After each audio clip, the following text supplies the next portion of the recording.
Just my people, as the halt, it don't happen. No, according to reports, the new INEC chairman don't expose Professor Yakubu Mamubinu, the former INEC chairman. He don't talk, say there's nothing wrong with the RF portal. Just watch, share, and talk your talk in the comment section. Ahead of 2027 presidential election, is this new INEC chairman forming a saint, or is just acting to script, or they try to expose this man? Put it in the comment section. We found that there was no clarity as to the purpose of IREF. Not until the Supreme Court came out to say that IREF was not an electronic collation system. And that position was not properly brought out before the election. The purpose of introducing BVAS and IREF was to ensure the integrity of the election. And that is the purpose of technology all over the world.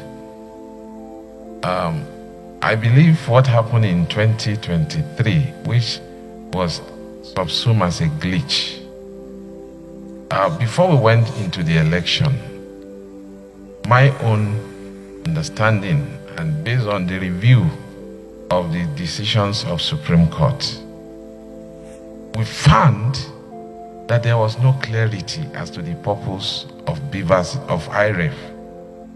Not until the Supreme Court came out to say that IREF was not an electronic collation system. And that position was not properly brought out before the election. The INEC was supposed to be a safeguard for comparison, because the laws made by this distinguished Senate did not do away with manual collation. But however, IREF was supposed to provide some guarantees and checks and balances. But owing to the issues of glitches, which in simple time, I understand as improper configuration, especially during the presidential election, that eroded the confidence of so many people. So, as His Excellency the Senate President said, I have to audit the system if I'm given the opportunity to see what is actually wrong and whether we have what it takes as it is now. Because it is not just the INEC responsibility alone. You have the other agencies like NCC, NIMC, and the service providers that will have to work together to ensure that we give Nigerian a technology that everybody will be happy about. And I want to believe that the question of the minority leadership is also similar to that.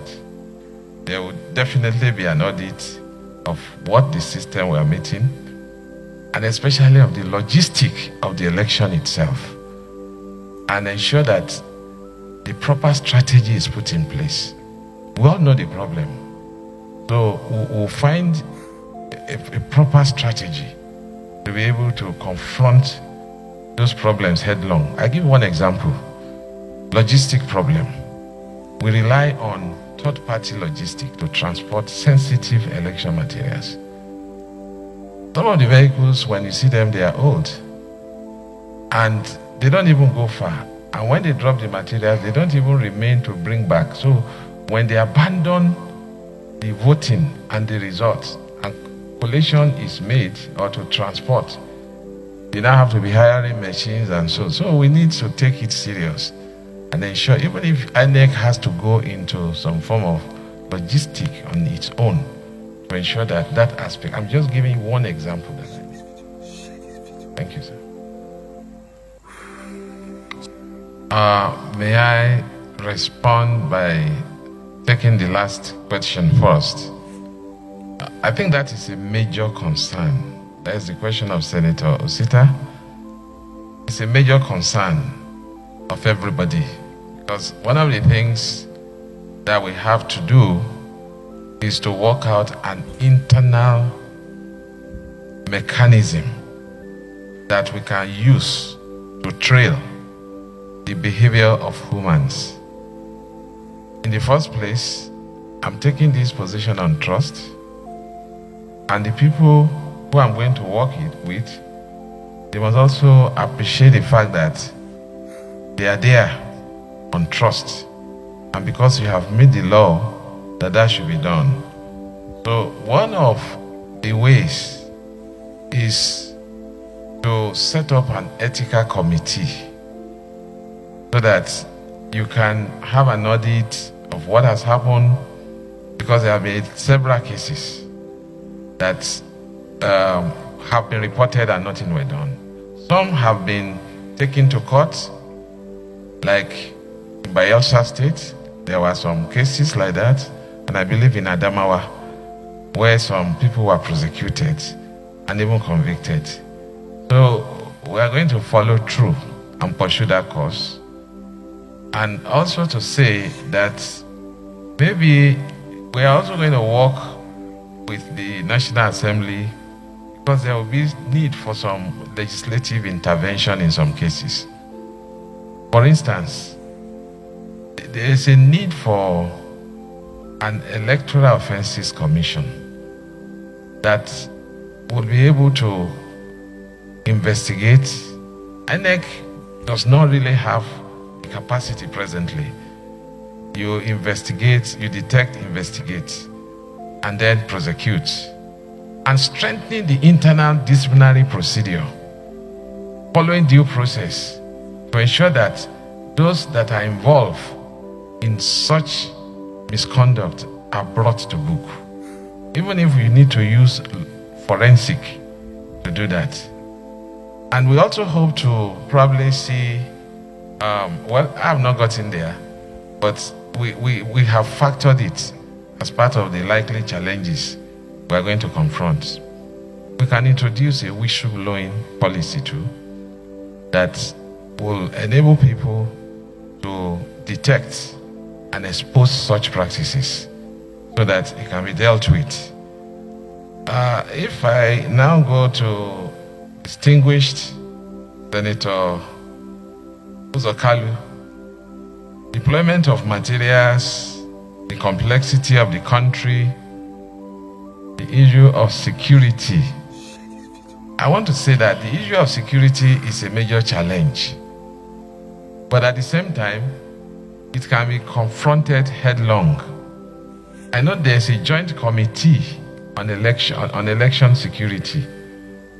So one of the things we have to do is to work with that committee and see how we can strengthen security in those challenge areas.